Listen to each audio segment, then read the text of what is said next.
Bueno, regresamos. Ayer la conferencia fue en Cancún porque vamos a seguir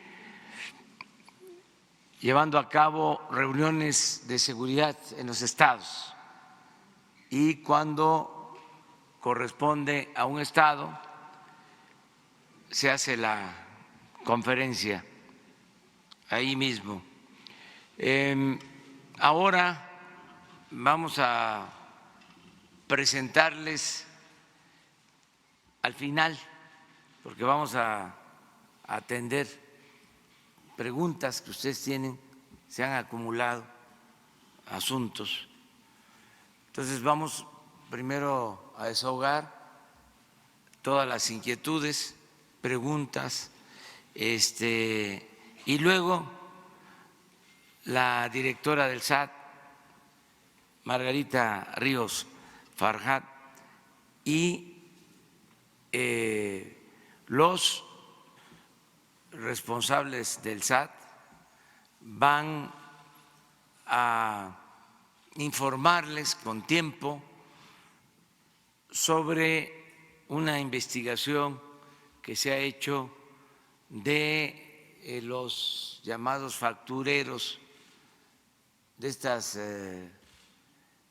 facturas falsas, del tráfico de facturas, que es una gran tranza que se permitió, el huachicoleo en las facturas y que causa evasión fiscal de miles de millones de pesos. Y ya vamos a poner orden en este tema. El compromiso es que no van a aumentar impuestos, que no van a haber impuestos nuevos, pero que no se va a permitir la defraudación fiscal. Entonces, les van a explicar sobre este tema para prevenir y dar información a quienes de buena fe caen en el error de adquirir estas facturas falsas. Ya pronto también, porque ya hay una iniciativa de ley, se va a convertir en delito grave, es decir, no van a alcanzar fianza quienes cometan estos ilícitos. Entonces, se está informando para prevenir y les van a explicar pues cómo es que funciona este sistema que tomó mucho auge en el periodo neoliberal, en el antiguo régimen. Entonces, eso se va a tratar hoy y abrimos ya. Vámonos aquí en la primera fila. Gracias. Gracias, presidente. Nancy Rodríguez, de Oro Sólido. Presidente, pues los bancos siguen haciendo de las suyas, siguen cobrando comisiones sin avisarle al cliente, siguen cobrando seguros sin avisarle al cliente. Yo sé que usted dijo que en 3 años se iban a revisar, pero pues ahora nos tocó en forma personal, en la familia. Fuimos a abrir una cuenta bancaria en Bancomer y al revisar el saldo ya teníamos 450 pesos menos, no se nos informó, no se nos dijo absolutamente nada que correspondía. No hemos ido ni siquiera al banco porque es imposible, ¿no? Entonces, pues yo sé que usted nos dijo que hasta dentro de 3 años, pero pues aunque sea que se autolimiten, esa sería mi primera pregunta, señor presidente. Gracias. Bueno, pues pedirle a los bancos que ayuden, que se autorregulen, esto es que den un buen servicio a los usuarios, a los clientes, que no tengamos nosotros que hacer modificaciones legales vamos a cumplir ese compromiso de no modificar el marco legal en una primera etapa del gobierno, con la idea de que todos actuemos con responsabilidad y en tu caso, que debe ser también el de otros. Sí, por eso es mi pregunta, porque no nada más es mi caso, sino que recibimos Sí. en redes sociales muchas denuncias acerca de esto. Sí, yo ofrezco hablar con el encargado de los bancos, el presidente de la Comisión Nacional Bancaria, para que se tenga un mecanismo en el que podamos presentar todas estas quejas y que se mejore el servicio. Eso es lo que ofrezco a partir de tu denuncia. Gracias. Y mi segunda pregunta, presidente, pues también la Suprema Corte, ministros, jueces siguen también haciendo de las suyas. Yo sé que usted también ya dijo que no va a cambiar a la Suprema Corte, como hubo un antecedente con Ernesto Zedillo. Salió ya el coordinador del grupo parlamentario de Morena y presidente de la Jucopo, el senador Monreal, a decir que se está extralimitando y que ellos van a tomar cartas en el asunto en cuanto a la cuestión legislativa. También usted, pues, hacer un exhorto a estos jueces, pidió un quién es quién en los jueces y bueno, pues cayó muy mal en la ciudadanía estos amparos que se le dieron a algunos organismos empresariales, algunas asociaciones civiles como México contra la Corrupción, en contra de Santa Lucía y además los amparos contra las sentencias de Lozoya Austin. Su comentario. Y por último, ya cuando usted nos diga, yo ya hice la tarea, ya tengo un análisis de quién es quién en las columnas, cuando usted me diga si gusta ahora o en otra ocasión para hacer el análisis y como usted nos sugirió. Gracias, señor presidente. Muy bien, vamos a seguir atendiendo lo de la actuación de jueces, magistrados, ministros, con todo respeto, pero no debe de haber intocables. Ya se acabó el régimen en donde no se podía, en el cual no se podía tocar al intocable. Es decir, que no se podía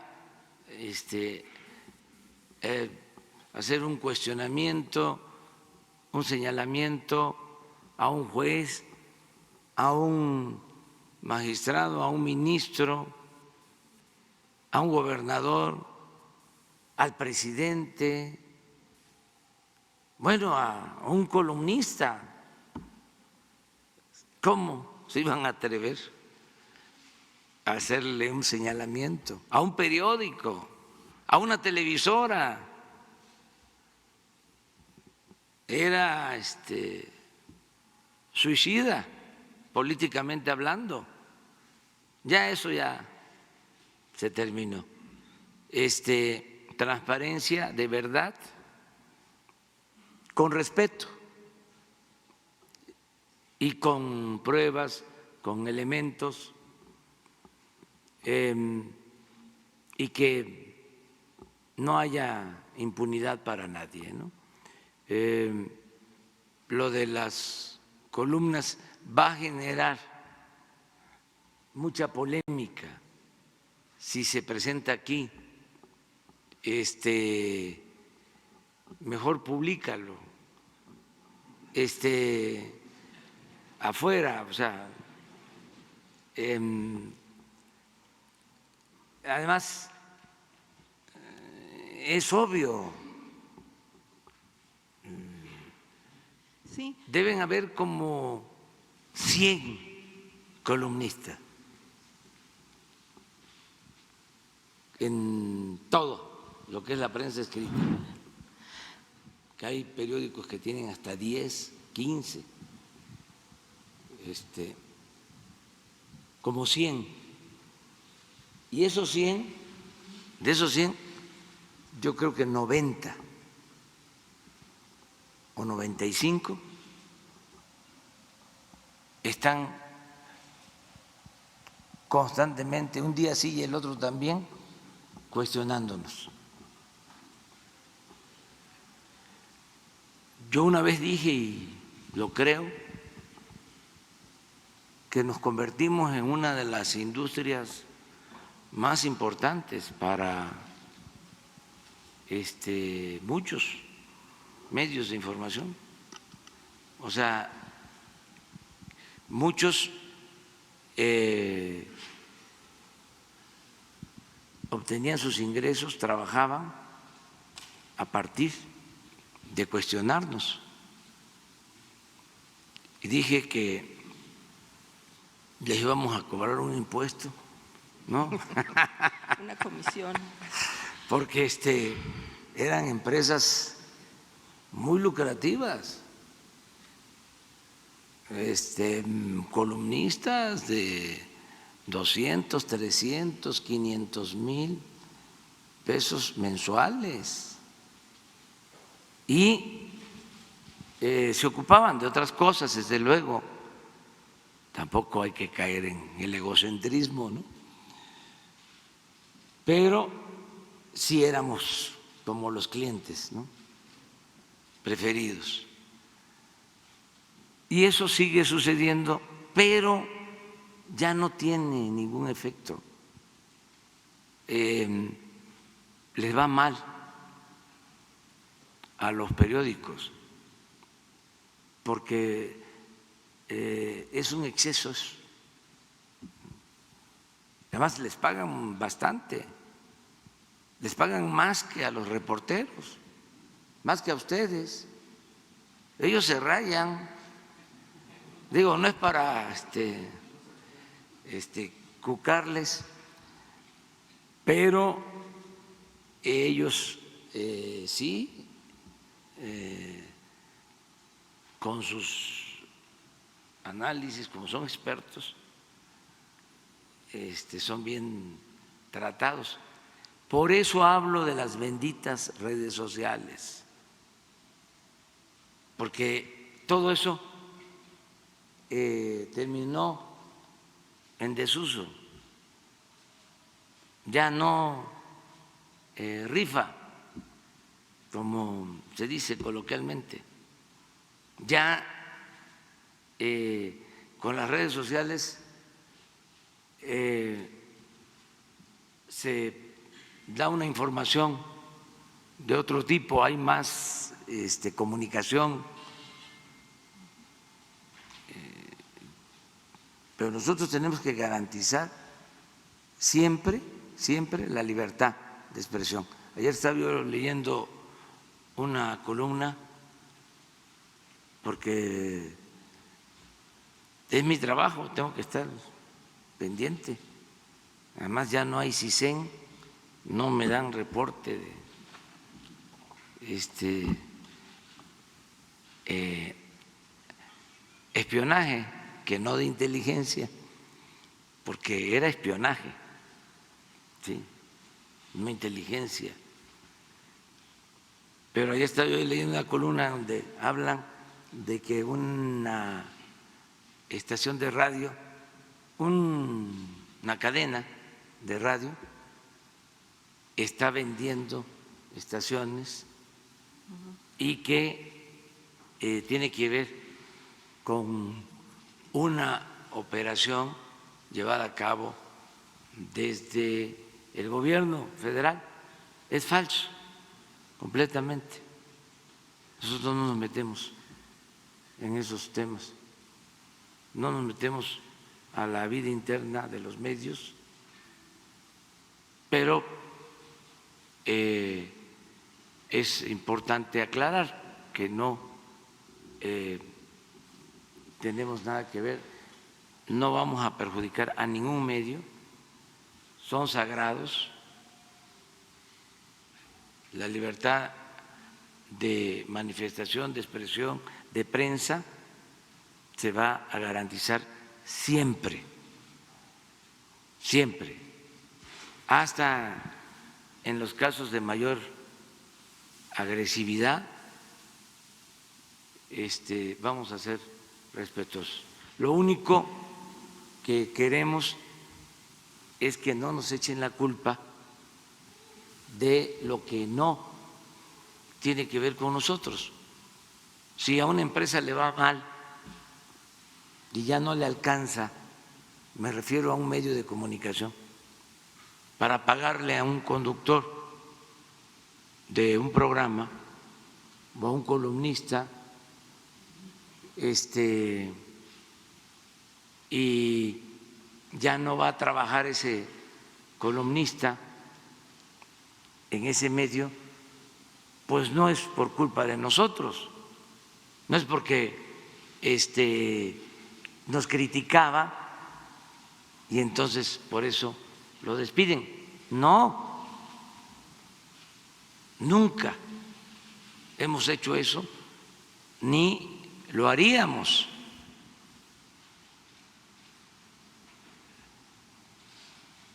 A mí me ven directores, platico con ellos, dice, ¿cómo ves la información? Muy bien, muy bien.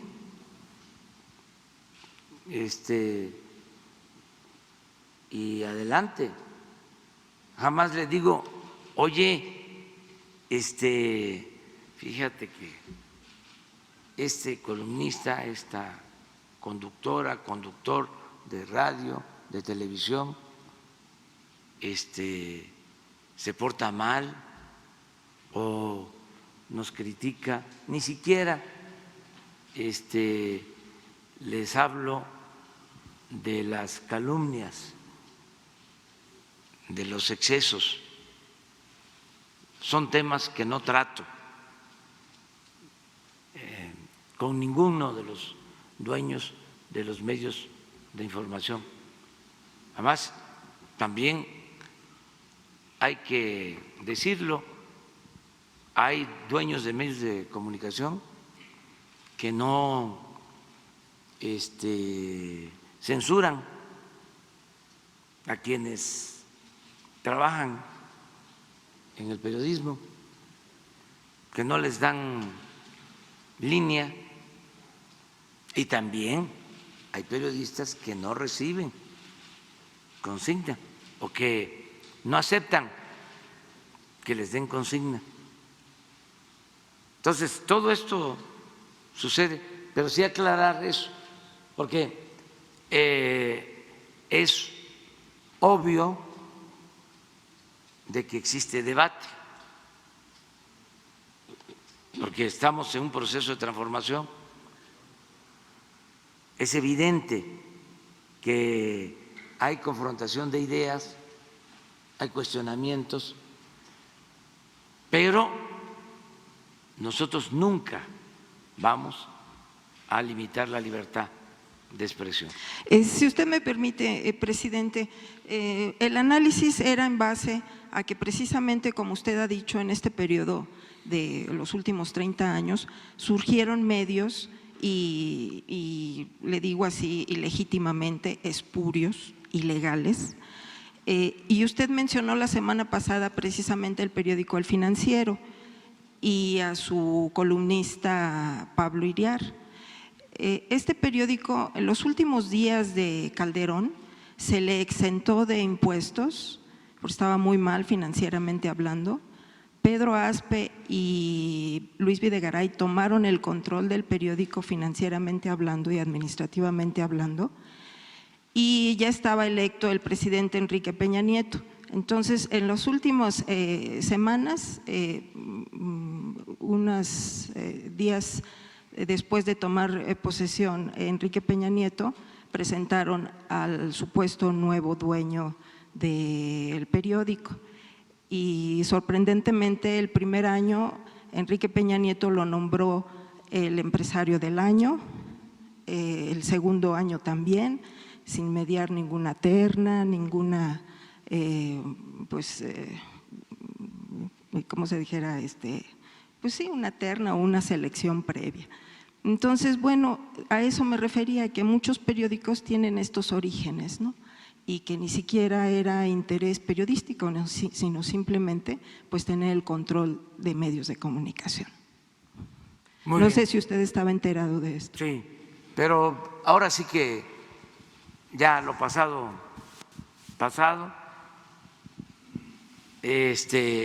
vámonos hacia adelante, ¿sí?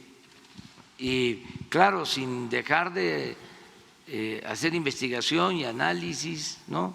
Eso es normal, pero que procuremos no dedicarle en la conferencia, ¿sí?, con todo respeto, mucho tiempo a eso, solo cuando sea necesario.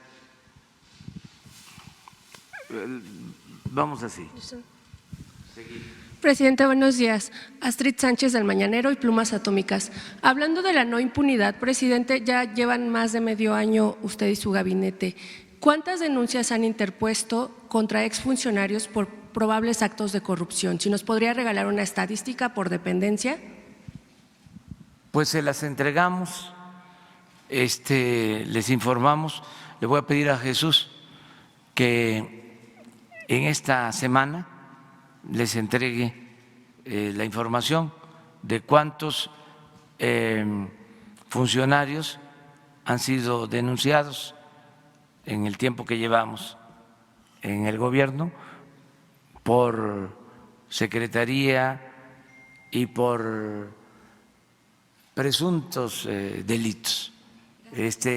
Todo lo que se ha entregado a la Fiscalía General. Buenos días, señor presidente. Rodrigo Aguilera, de Siempre Libres de Jalisco y Nayarit. Mi pregunta hace referencia a su oficio, bueno, al oficio de la Oficialía Mayor de Hacienda 700-2019-0964 y al memorándum que usted firma el 29 de abril en referencia a lo que es la reestructura del gobierno federal. La pregunta concreta es, ¿cuándo se va a ejecutar los cambios para ya convertir todas las dependencias federales que hay en las delegaciones estatales en cada una de las entidades? El plazo es este fin de mes. Hoy tengo una reunión con los integrantes de la Secretaría de Hacienda, secretarios, subsecretarios, con todo el equipo de Hacienda. Vamos a hacer un análisis sobre ingresos, cómo va la recaudación y cómo va el ejercicio del presupuesto. Y también vamos a revisar cómo están las estructuras administrativas, cómo han quedado a partir de la austeridad republicana. Hoy tenemos ya esa reunión y a fin de mes ya se define cómo queda la nueva estructura de gobierno, que va a ajustarse como lo planteamos. Va a ser un gobierno austero. Por ejemplo, no van a haber asesores,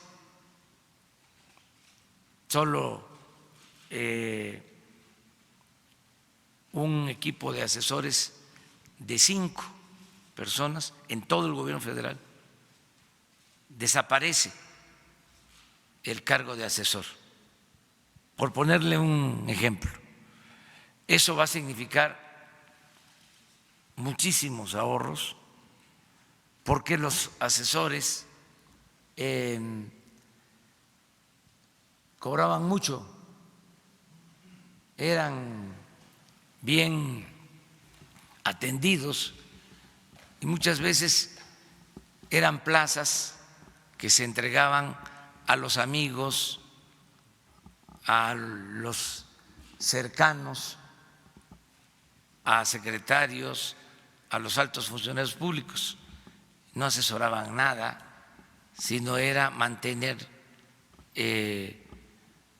un trabajo a alguien cercano. Todo eso se termina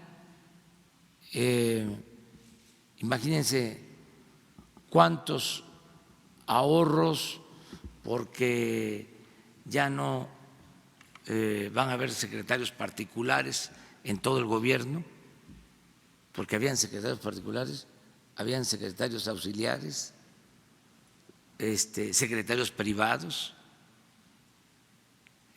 Los ahorros de que ya no hay las direcciones generales adjuntas que se crearon, pero al por mayor en el gobierno de Felipe Calderón. O sea, creció muchísimo el aparato burocrático y sobre todo arriba tenían el discurso de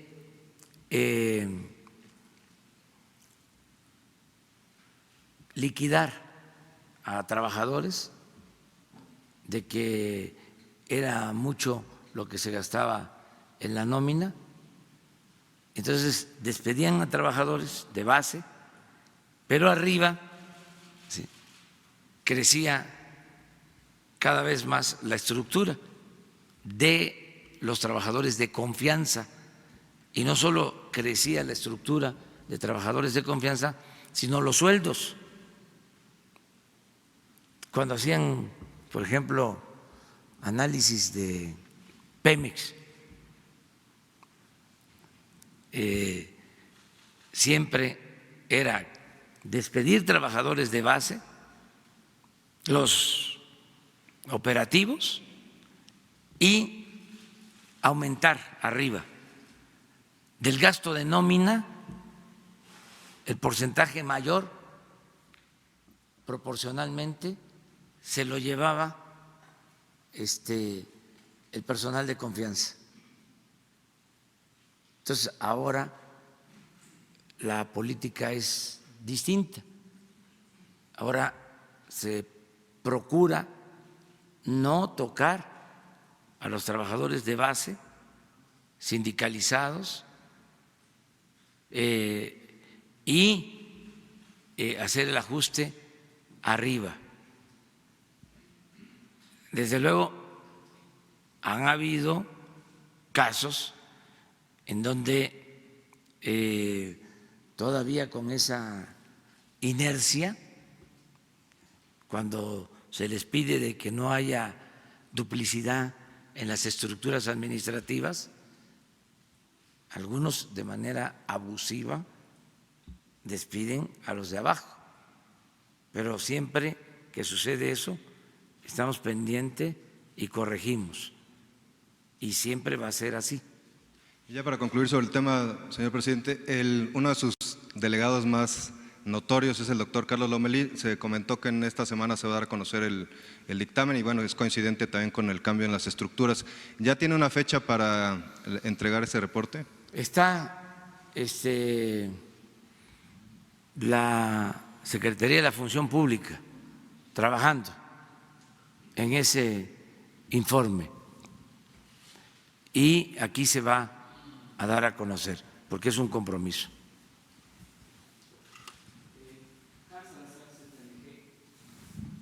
Grupo Político y Zócalo Virtual. Yo quisiera preguntar, señor presidente, que en la actualidad hay a propósito de la impunidad, dos importantes prófugos, habrá más quizá, pero Mario Marín, un representante de la ignominia contra la libertad de expresión, que sabemos de su historial, contra incluso una periodista, Lidia Cacho, y Emilio Lozoya, un representante igual de la corrupción en Pemex, de todo lo que ya ha salido a la luz pública. Y bueno, nosotros en esta multiplataforma hemos hecho un sondeo en estas redes sociales, entre otras cosas del tema de la impunidad, y estos dos personajes siguen saliendo pues como representantes de lo que la impunidad procrea. ¿Cuál es la situación al respecto? Porque la sensación es que no, incluso uno de los abogados, el segundo, dice que nunca lo van a encontrar. ¿Cuál es la postura del gobierno federal respecto a esta inquietud en la sociedad para ser castigados en efecto? Incluso ya se mencionaba el tema de los jueces que pues siguen amparando a este tipo de personajes. Cuando les congelan la cuenta o las cuentas, pues les vuelven a defender para que puedan acceder a ellas. ¿Qué tipo de actitud está tomando el gobierno federal para que no quede esta situación así de que pues ya se enfrió la situación, la cosa, y pues no pasó nada? ¿Qué mensaje podría dar, señor presidente, al respecto? Bueno, lo que he venido sosteniendo, primero, que nosotros no permitimos la corrupción ni la impunidad, que nosotros no vamos a hacer tapadera de nadie y que no se van a autorizar negocios ilícitos desde la Presidencia de la República. Y eso se está cumpliendo. Ahora, estos casos están siendo atendidos. Si están prófugos, pues van las autoridades competentes a procurar detenerlos. Esa es una función de la Fiscalía General, se le tiene que aclarar a la gente. Yo no tengo problema de conciencia ni en este ni en otros casos, porque no protejo a nadie. Cuando se trata de un acto de corrupción, ni a mi familia voy a proteger. Ya lo he dicho, no tengo compromisos. Al contrario, mencionó las dos personas, hay hasta elementos, en el caso de una de ellas, que participó en uno de los fraudes que nos hicieron, y precisamente le dieron impunidad por eso, porque les ayudó en el fraude en contra nuestra. Pero no por eso yo voy a actuar de manera vengativa. No es muy fuerte la venganza. Hay una investigación abierta, hay delitos, hay órdenes de aprehensión, pues se van a cumplir, y eso corresponde, insisto, a la Fiscalía General, que es una institución autónoma, independiente. Yo lo que he estado manifestando es que no debe de haber impunidad para nadie, y que pueden evadir la acción de la justicia durante algún tiempo, pero pues van a ser detenidos, porque las autoridades encargadas tienen que aplicarse y hacer su tarea. Lo que no se puede decir es que no los detienen porque nosotros los protegemos. Eso no.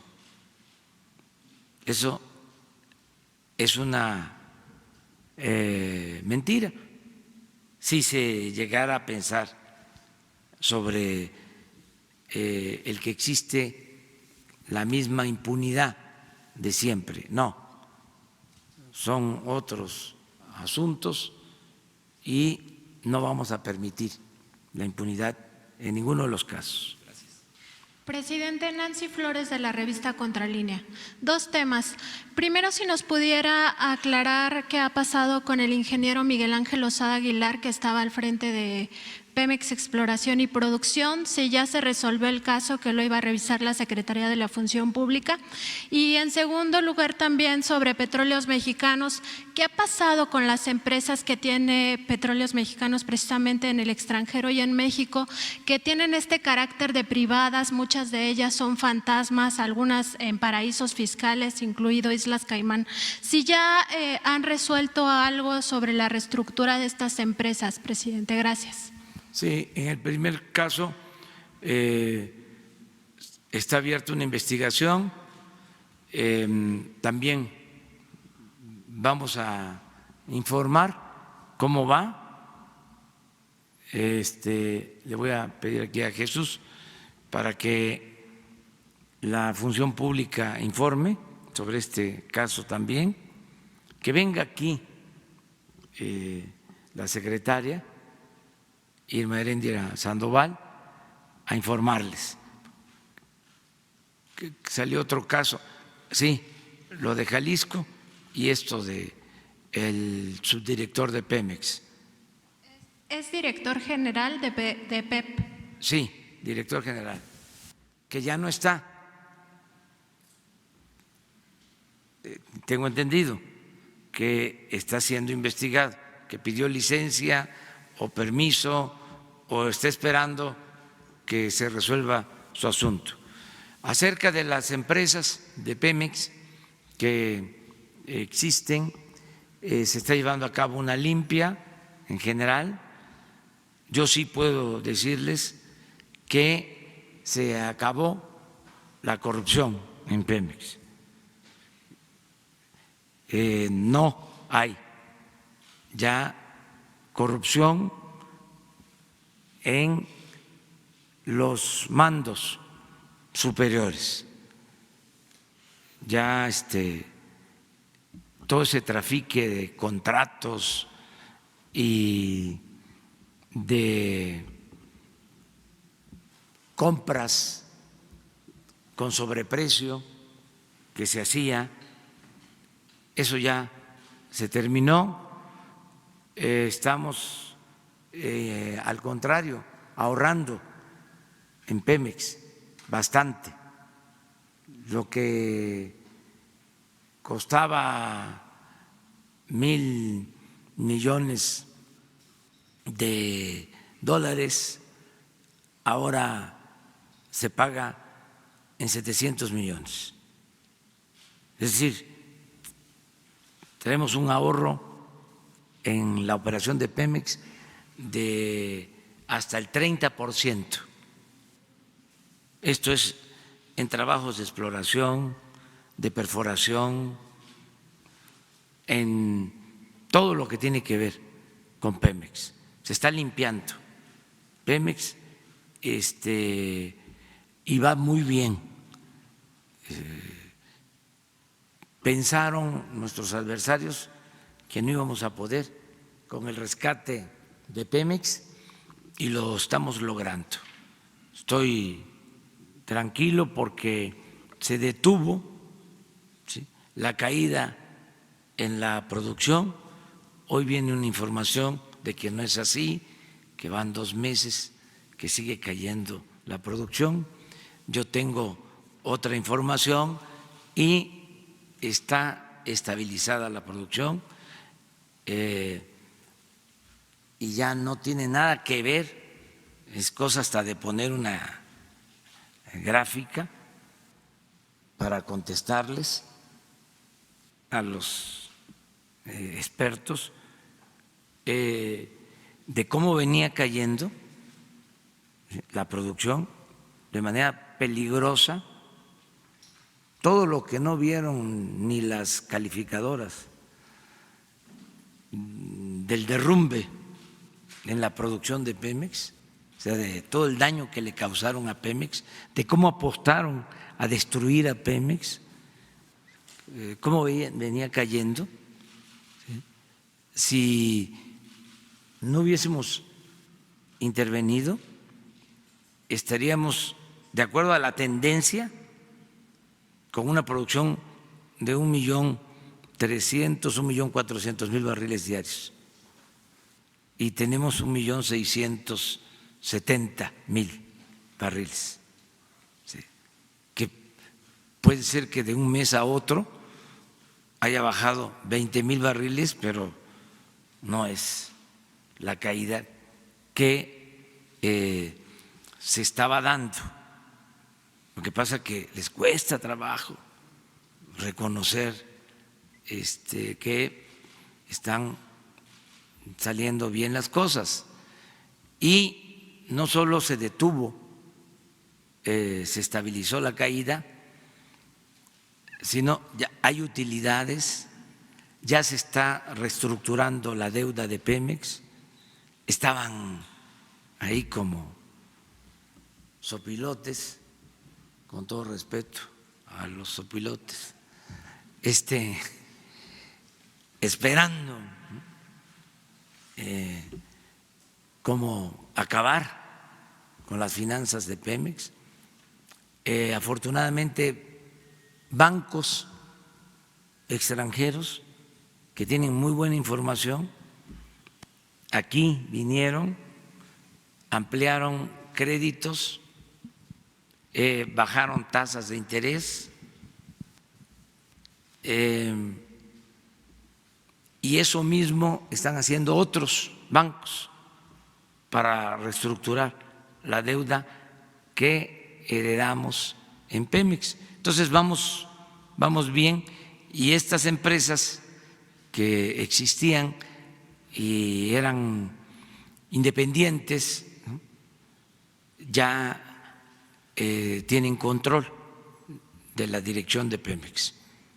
Me imagino que estás hablando de Pemex Internacional. Sí, es PMI y otras sociedades anónimas que ha constituido desde 1988 Petróleos Mexicanos. Sí.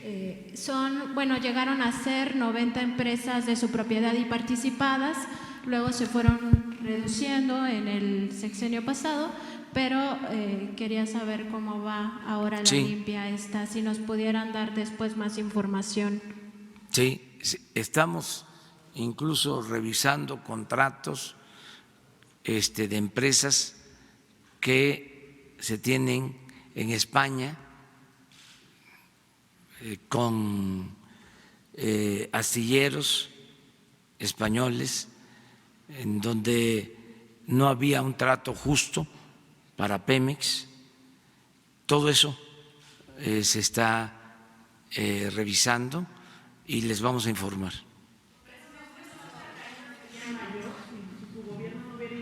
Sí, sin duda. Es cosa de ver la tendencia. Tengo la información. Mañana, si les parece, hablamos del tema. Pero estos 12.000 barriles que se registran menos en este mes, ¿no le preocupan? No, porque tengo el dato diario de producción.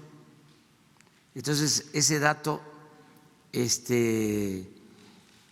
pues es, creo que de mayo, ¿sí?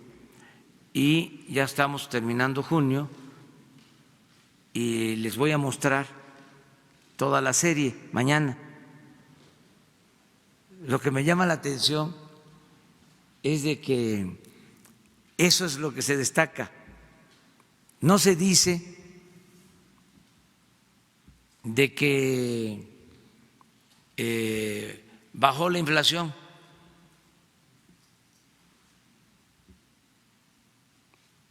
Por algo será.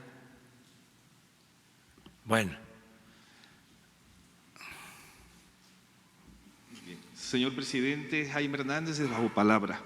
El día de ayer fue saqueada una bodega y un camión de fertilizante entre Conoapa, Guerrero. El reparto de ese apoyo para campesinos se lo disputa el gobernador priista Héctor Astudillo al gobierno federal. Incluso exigió al coordinador nacional no criminalizar la entrega.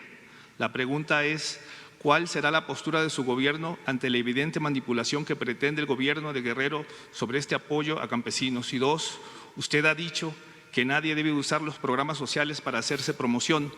¿Hará usted algún llamado recordatorio a los gobernadores en este sentido?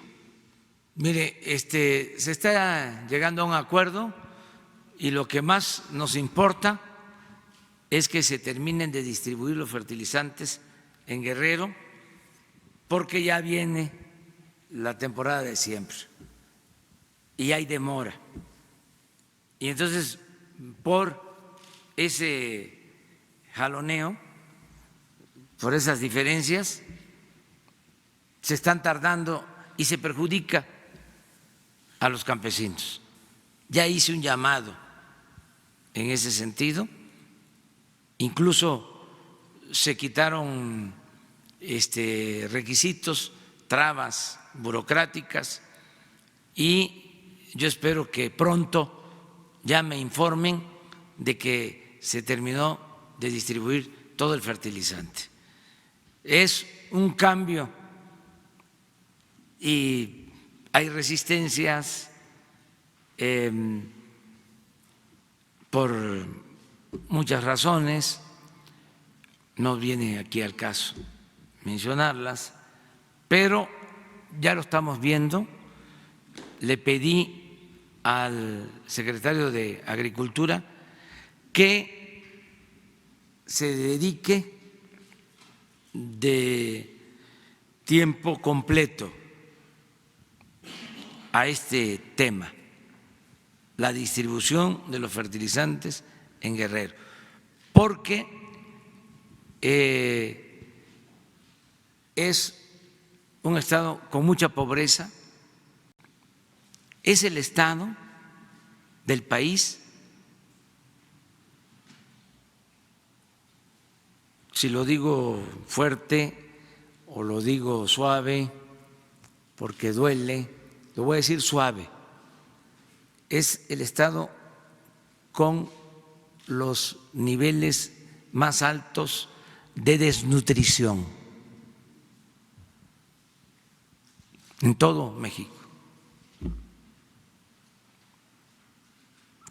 Entonces, como que es muy irresponsable el estarnos peleando, ¿sí?, por la entrega del fertilizante, que significa producir los alimentos. Le pedí al secretario de Agricultura que se dedique a eso y que se entreguen buenas cuentas.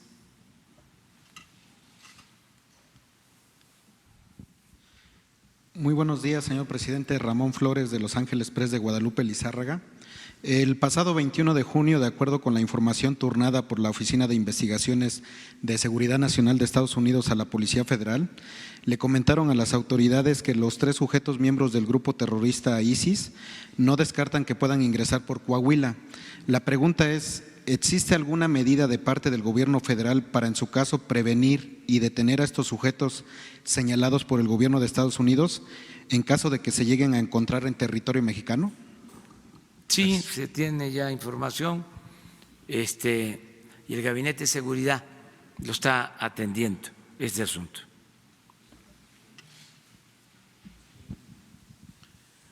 Buenos días, presidente de los Estados Unidos mexicanos, Carlos Pozos, de la revista Petróleo y Energía.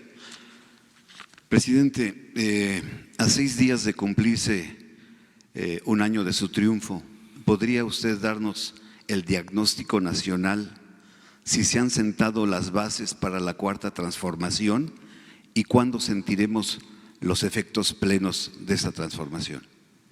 Voy a hablar el lunes en la tarde sobre este tema. No quiero adelantar nada. Ya he estado diciendo cosas pero quiero presentar un informe amplio y al mismo tiempo resumido. Para eso es la cita y la invitación a los ciudadanos al Zócalo el lunes próximo a las 5 de la tarde. Desde el mediodía va a haber música también para los que se inquietan. Todos los músicos son voluntarios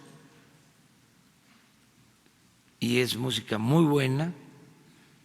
Es un festival.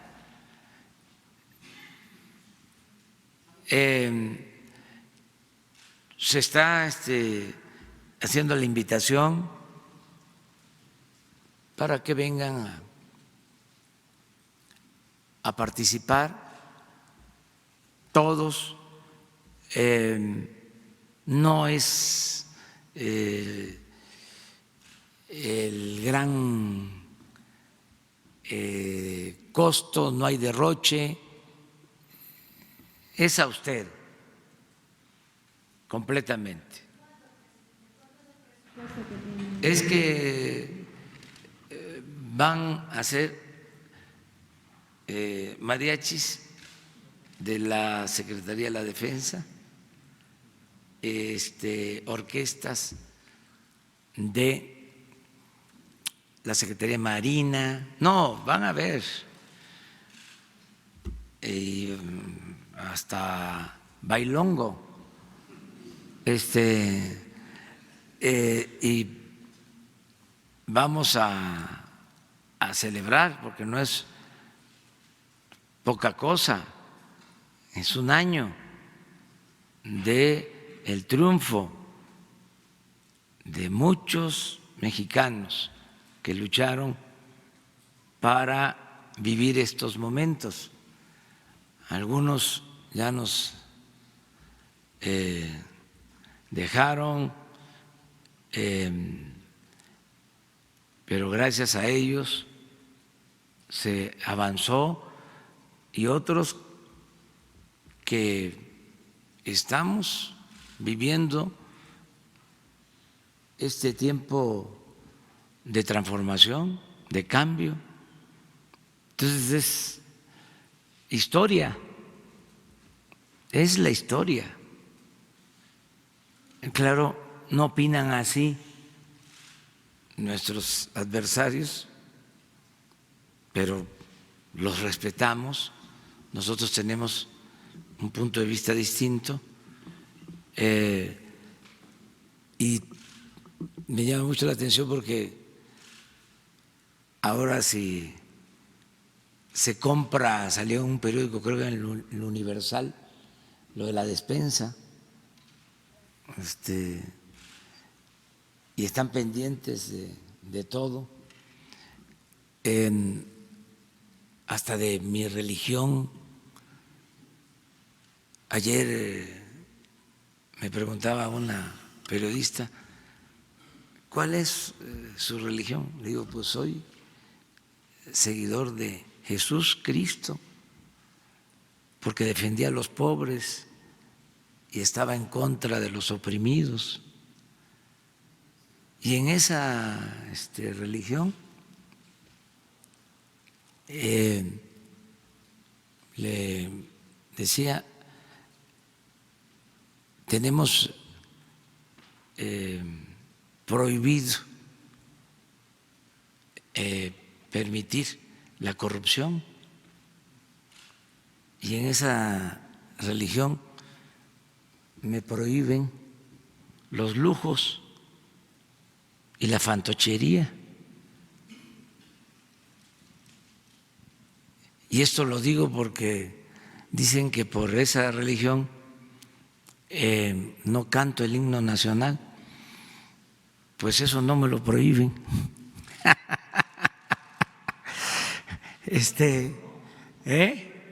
biografía en la que escribió Ortiz Pinchetti dice que usted es católico y recientemente fue padrino de un bautismo católico, ¿no? Eso creo que definiría que usted es católico, ¿no? Sí, pero miren, yo soy respetuoso de todas las religiones, de todas, ¿sí? Y como decía Ignacio Ramírez, el nigromante, yo me hinco donde se hinca el pueblo. Soy respetuoso de todas las religiones, de creyentes y de no creyentes. ¿Sí? Y creo que los creyentes y los no creyentes tenemos principios y nos guiamos por doctrinas, por una filosofía, por un ideal. Siempre se pone por delante algo. Entonces, mi definición es que admiro la vida y la obra de Jesús, porque se definió a favor de los pobres y por eso lo espiaban y por eso lo crucificaron. Dio su vida por los desposeídos. Entonces es bellísima esa forma de vida, esa filosofía, esa doctrina. Entonces, si me dicen ¿de qué religión? Pues de esa. Y yo estoy seguro que hasta los no creyentes son de esa religión, porque esa religión tiene que ver con el humanismo innato, ¿sí?, en todas las personas. Entonces, aclaro todo esto porque también se dicen cosas que no corresponden a la verdad, ¿no? Presidente, aclarar. Mi pregunta energética, no sin antes comentarle que estuve en el Congreso Mexicano del Petróleo y ahí muchas de las empresas de exploración, producción y refinación se quejan de que no hay dinero en el sector energético y llegan las cosas al grado de que no hay anuencias bancarias. Esa es la información que quería comentarle y mi pregunta es, la información derivada de la demanda interpuesta en Estados Unidos por oro negro en contra de los bonistas que implica al propio Pemex, ¿dará pie para una investigación a fondo en nuestro país que abarque a todos los personajes implicados, esos que hicieron el imperio del influyentismo y de la deshonestidad? Bueno, este último asunto está en tribunales y no quiero opinar porque pues se trata de eso, de un juicio. Están enfrentadas empresas y sí tiene que ver Pemex, pero es más una disputa entre empresas y no quisiera opinar sobre este caso. Sobre lo primero que preguntaste, no es cierto, Pemex tiene muchos recursos, hay presupuesto suficiente.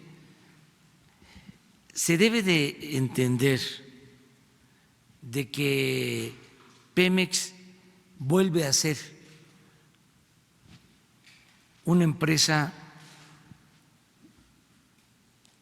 prioritaria del Estado mexicano. ¿Y esto qué significa? De que la hacienda pública respalda a Pemex. Si Pemex realmente tuviese una situación crítica en lo financiero, saldría en su apoyo la Secretaría de Hacienda y no lo hemos hecho porque no es necesario. Puede ser que por burocracia no se esté pagando a proveedores, a contratistas, eso sí, porque dejaron también procedimientos, trámites engorrosos, tardados, para que las cosas caminen, para que se ejecuten las obras, para que se paguen, ¿sí?, adeudos.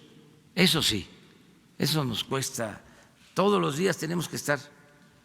O sea, hay presupuesto autorizado, pero para ejercerlo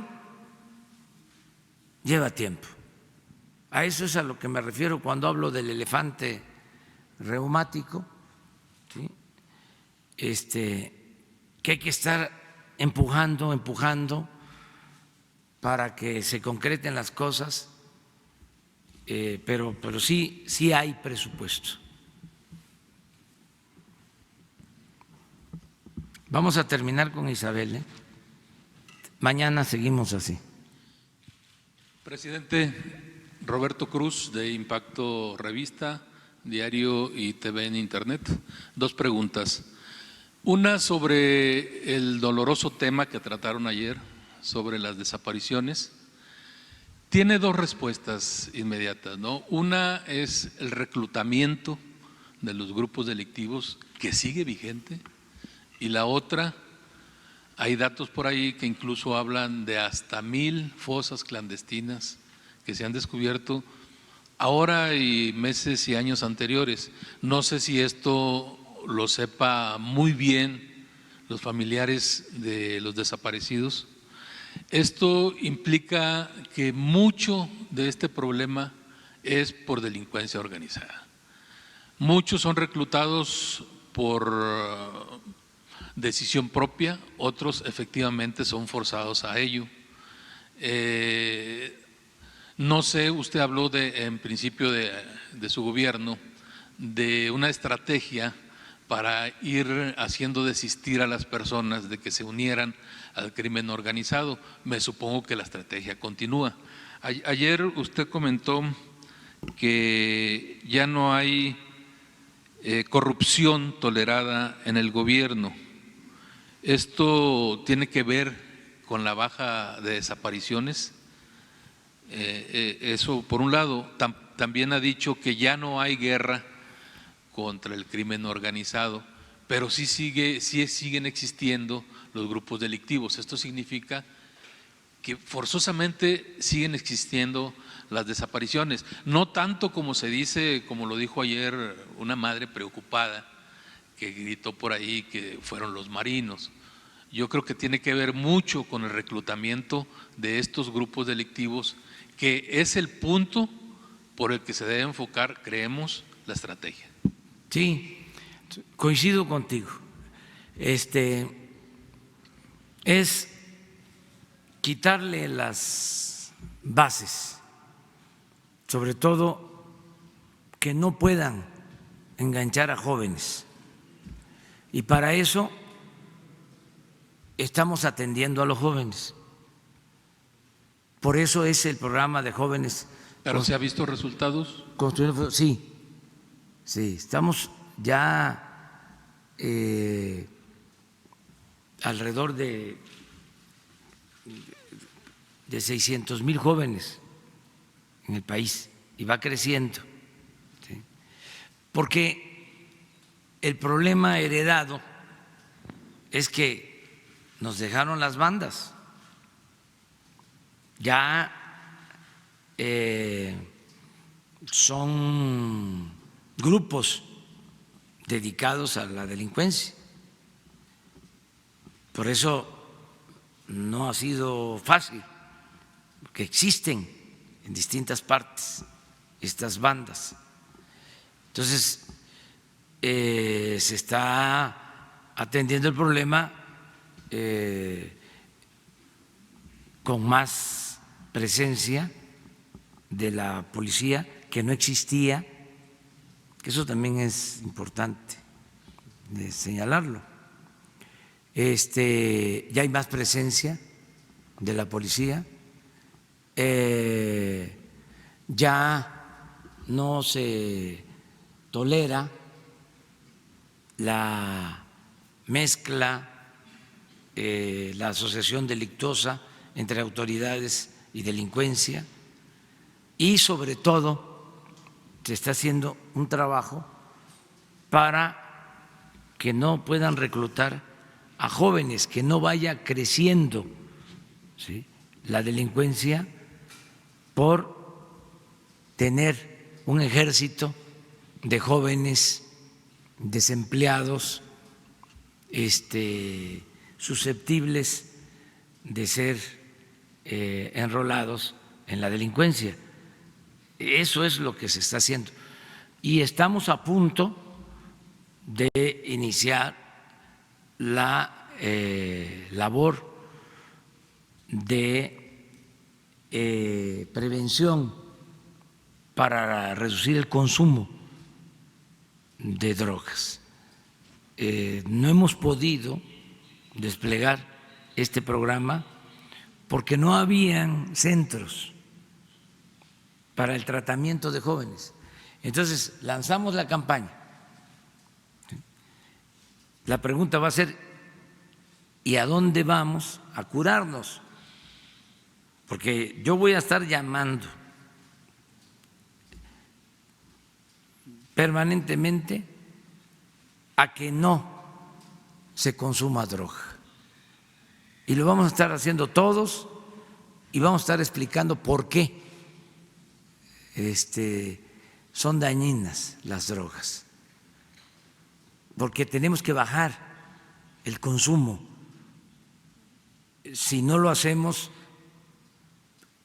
es más difícil garantizar la paz. Entonces, estamos trabajando en eso. Yo creo que para esta semana o la próxima ya iniciamos todo este plan que nos va a dar resultado, que nos tiene que dar buenos resultados. Muy bien. Presidente, la segunda es sobre el caso de el ejército en la frontera norte. Ayer lo explicaba un poco el secretario de la Defensa, pero intentan explicarlo, pero como que sigue quedando la duda. Ayer le preguntaron al subsecretario de Relaciones Exteriores, a Jesús Siede, sobre el asunto, sobre si esto estaba dentro del acuerdo que se firmó con Estados Unidos. Él lo negó, pero textualmente dijo: un acuerdo de evitar que haya ese cruce en particular, por supuesto que no, pero sí se hizo un entendimiento, un acuerdo informal, un entendimiento de aplicar de forma más sistemática, más cuidadosa nuestras leyes. O sea que aparentemente sí hay pues una especie de pacto para que intervengan las autoridades federales en impedir el cruce de inmigrantes hacia Estados Unidos. Aquí la pregunta es, ya impedimos la entrada a México de inmigrantes, ¿por qué impedir la salida? Vaya, eso sí refleja un trabajo que le estamos haciendo a Estados Unidos, pues porque las autoridades de Estados Unidos ya están con las manos en la cintura y en la bolsa, están viendo cómo realmente trabajamos para ellos. Nosotros estamos cumpliendo un compromiso que hicimos de identificar en la frontera sur, de hacer un registro de todos los que ingresan a nuestro país. Eso es un asunto legal, lo estamos llevando a cabo y al mismo tiempo estamos apostando a dar opciones a los migrantes en sus lugares de origen y en México. Y en eso estamos trabajando y cuidando que no se violen derechos humanos. Esa es la labor que se está llevando a cabo. Destacó mucho en el video que se difundió la fuerza que se usaba para detenerlos, jalarlos. Puede ser que haya estos excesos, pero la instrucción que tienen todos es de que se respeten los derechos humanos de los migrantes y eso va a continuar así. La Guardia Nacional sí puede detener a los migrantes para que no crucen a Estados Unidos, porque se veía incluso aquí que estaban separando a una familia. Entonces es muy fuerte que estén deteniendo y que del otro lado haya estado la hija de la señora. Y preguntarle, hay quienes dicen que con esto pues México está poniendo un muro de estos 15,000 elementos de la Guardia en la frontera. No es así, no es así. Es más que nada regular la entrada en el sur. Si se dieron estos casos, no es esa la instrucción que tienen, no es hacer esa labor. Es un trabajo que en todo caso le corresponde a los agentes de migración, no al ejército.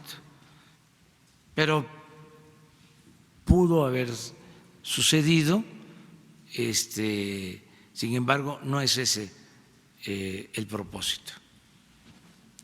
Dos, tú.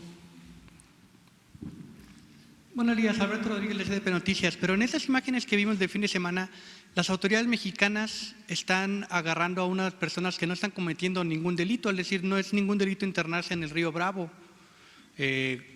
¿Bajo qué orden estas autoridades detuvieron a estas personas que aparte pues no podemos asumir su nacionalidad ni nada parecido? Simplemente era una persona que estaban en el río e intentaron cruzar, lo cual no constituye ningún crimen y las autoridades mexicanas lo detuvieron. ¿Bajo qué orden sucedió esto? Sí, no existe ninguna orden en ese sentido y vamos a revisar el caso, que no suceda, porque no es esa nuestra función. Tenemos nosotros que evitar, ¿sí?, pero respetando derechos humanos, que aumente el flujo migratorio, atendiendo las causas, Del ejército, de los militares activos, porque una cosa es la Guardia Nacional y otra cosa son los militares activos que están colaborando por falta de elementos. ¿Quién está coordinando que estos elementos activos que no tienen capacitación en seguridad pública no cometan este tipo de irregularidades si es que no tienen la orden? La Secretaría de la Defensa, el secretario de la Defensa es un agente responsable, profesional, un buen secretario de la Defensa y también el comandante de la Guardia Nacional. Vamos a atender este asunto para que no se cometan excesos. Sí, no, porque miren, tenemos que evitar una confrontación con el gobierno de Estados Unidos. Si nos confrontamos con el gobierno de Estados Unidos, ya lo he dicho, podemos ganar pero sería como el triunfo de el general Pirri. Sería una batalla que nos costaría muchísimo. Por eso se habla de triunfo pírrico. No queremos la guerra, no queremos la confrontación. Tenemos que actuar con mesura. Miren cuántas cosas hay sobre este tema, que afortunadamente se ha ido entendiendo, pero pues nuestros adversarios no van a dejar de estar señalando todo. Además es legítimo, pero también qué bueno que tenemos la posibilidad de aclarar las cosas. Les dije el viernes, estaba la crítica, ¿no?, de que estábamos haciendo consultas a mano alzada. Ese era el tema, las consultas de mano alzada a partir de una consulta que llevé a cabo en una asamblea en Gómez Palacio. Y les dije, las voy a seguir haciendo, porque es la manera de sentir lo que está opinando el pueblo. Además, es un punto de vista, es un sentimiento que se expresa. ¿Cómo un columnista sí puede dar una opinión y la gente en una asamblea no puede opinar? ¿O no sirve? No sirve, ¿no?, lo que la gente opine. Lo que sirve es lo que pueda escribir un columnista. Eso sí es serio, eso es análisis profundo, eso es análisis crítico, es reflexión. Porque hay la idea de que la gente no tiene capacidad para discernir y para saber qué conviene y qué no conviene. Y ese es un error. Eso, les diría, es clasismo y en algunos casos racismo. Permíteme, que es muy importante este tema. Entonces, ¿qué pasó el viernes?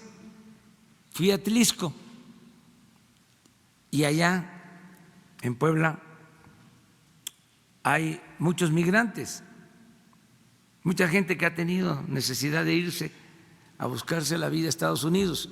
Y estoy hablando de los migrantes que están, muchos poblanos en Nueva York y en otros estados de la Unión Americana, y sale el tema en mi intervención, porque son diálogos circulares.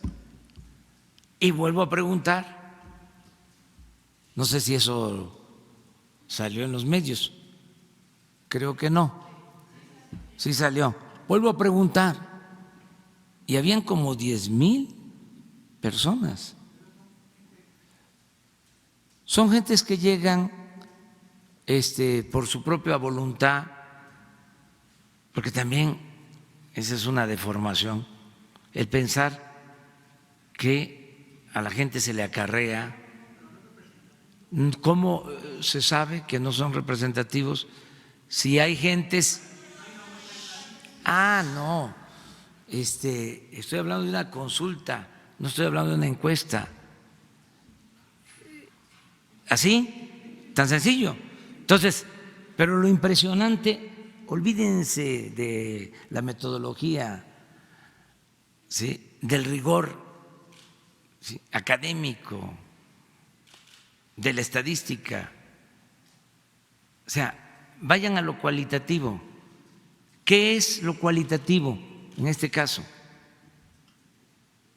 Que de 10,000 personas, la primera pregunta es, ¿quieres que nos confrontemos con Estados Unidos? Que yo le conteste al presidente Trump. La primera pregunta, que levanten la mano. Nadie de 10,000.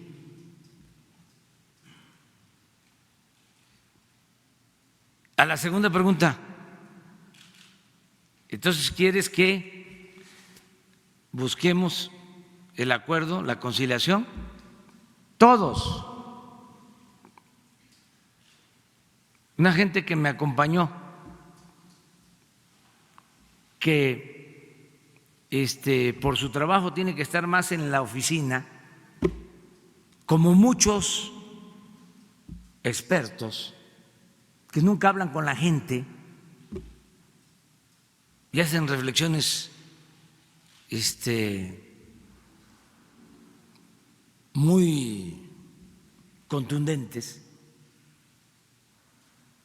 Esta persona me dice, es impresionante, porque hay que tenerle respeto al pueblo y verlos a los mexicanos como mayores de edad.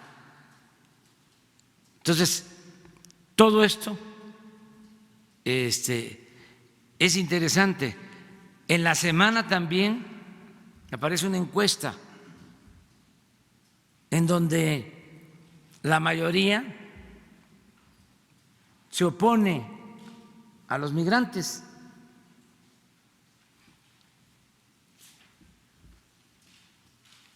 Habría que ver esa encuesta, pero si es así, nosotros tenemos la obligación, y lo he hecho y lo voy a seguir haciendo, de defender al migrante, para que no haya esa xenofobia, ese odio al extranjero, ¿sí?, que es una actitud también, desde mi punto de vista, clasista, ¿sí?, racista, nefasta, aun cuando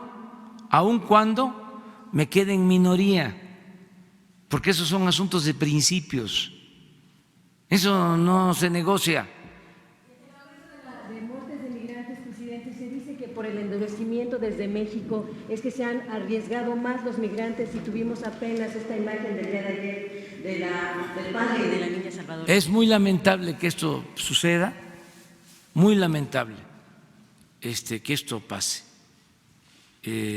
Siempre lo hemos condenado nosotros, siempre lo hemos condenado, de cómo por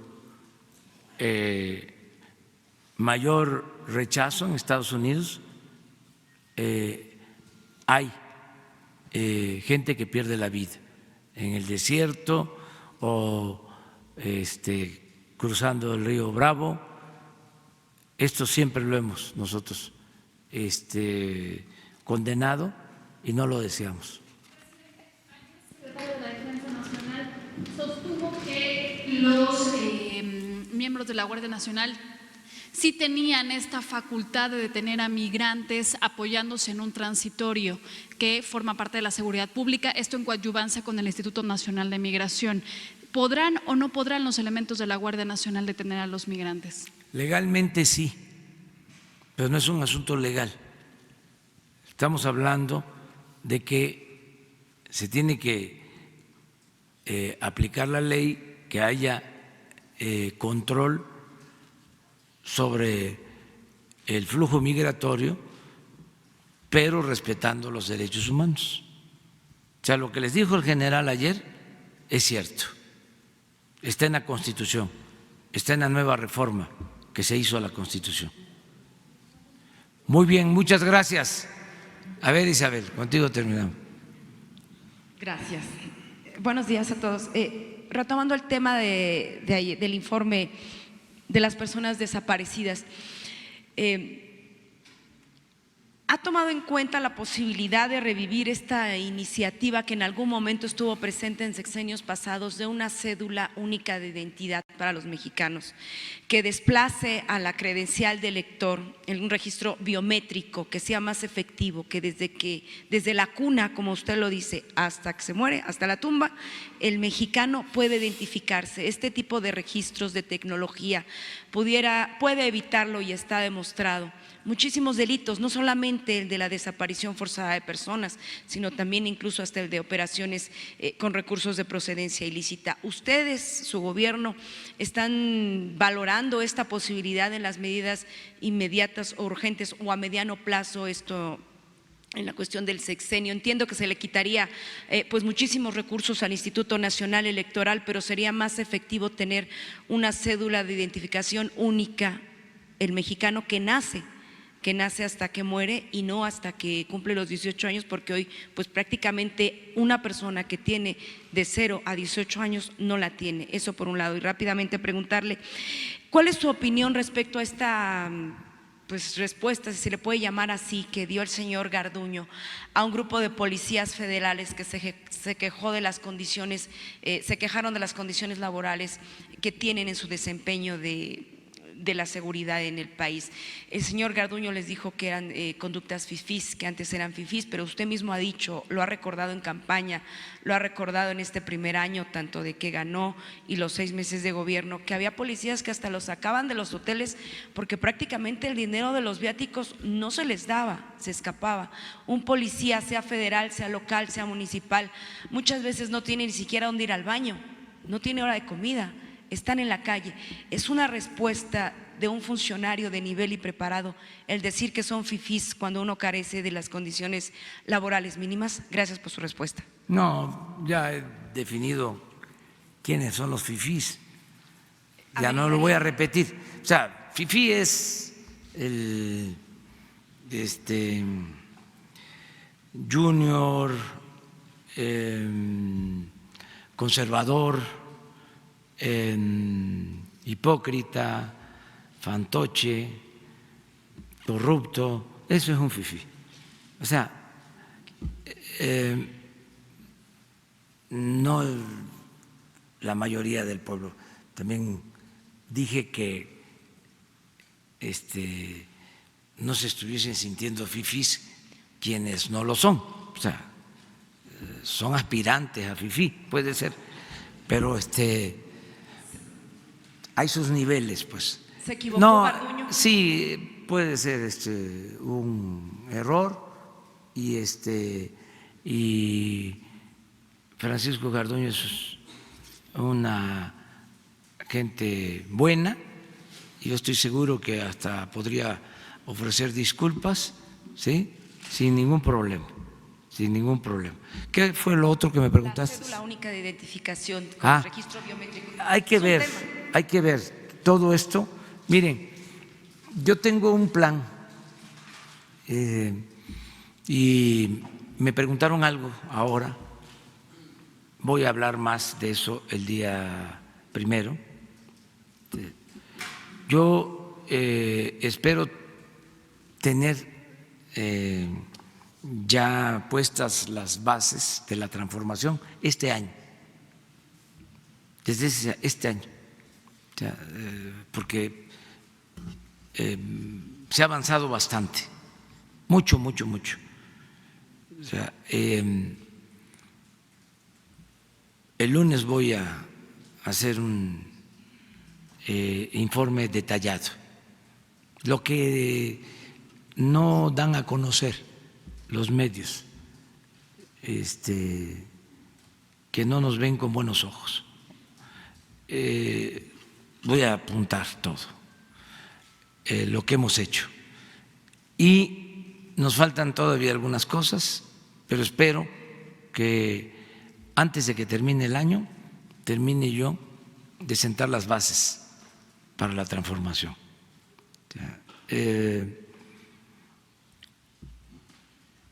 Y en el plan general hemos priorizado, o sea, que hay muchísimas necesidades, muchos problemas.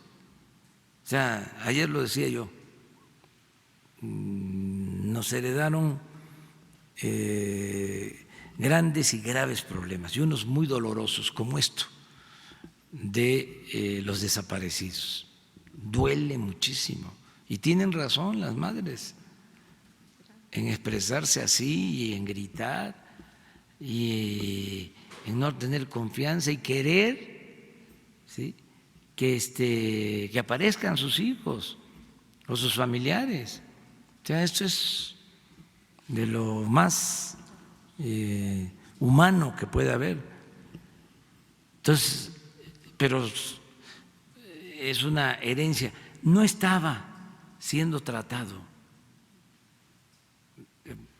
al grado de que se había abandonado por completo el tema, de que hay miles de cuerpos sin identificar, apilados en bodegas, y no había un plan,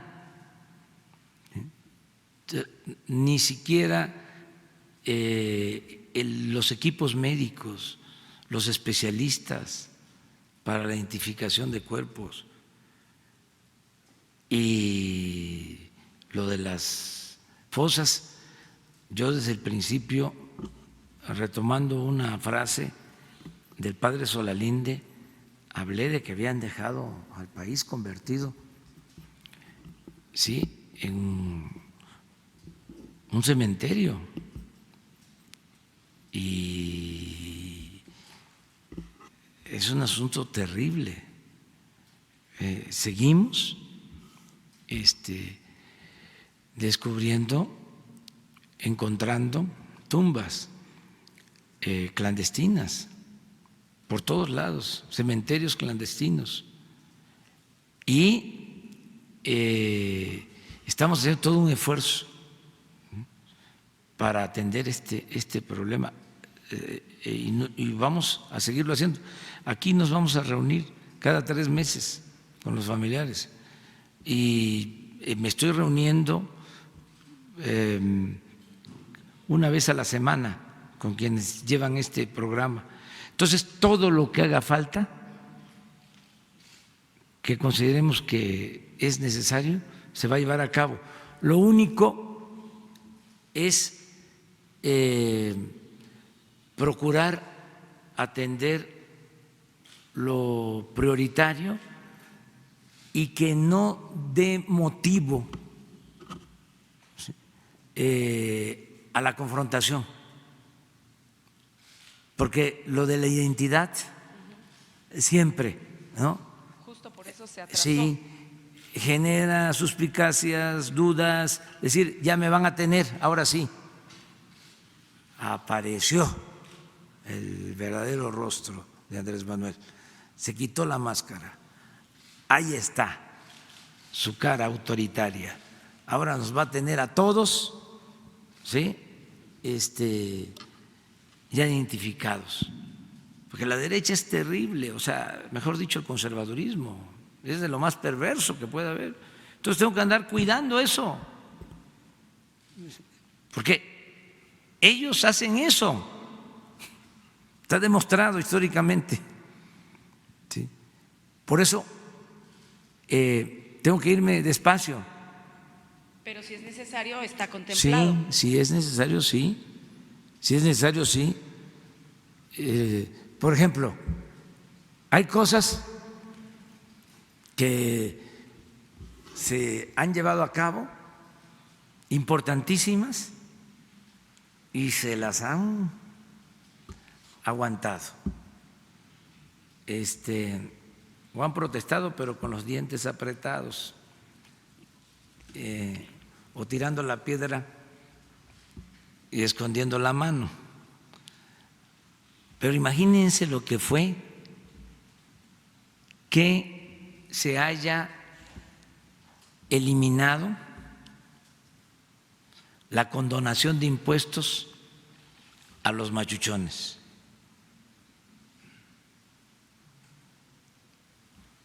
Imagínense 20, 30, las que les vengan a la memoria, de las empresas más grandes, bancos más grandes, que por órdenes presidencial se les condonaban los impuestos y no pagaban. Y todavía dicen que es lo mismo. Me refiero a nuestros adversarios. Que dónde está la 4T. Nada más que sí se ha avanzado. Y el lunes les invito para que conozcan todo el informe y como estamos hablando de impuestos y demás, ya le queda la palabra a Margarita. Gracias. Muchas gracias.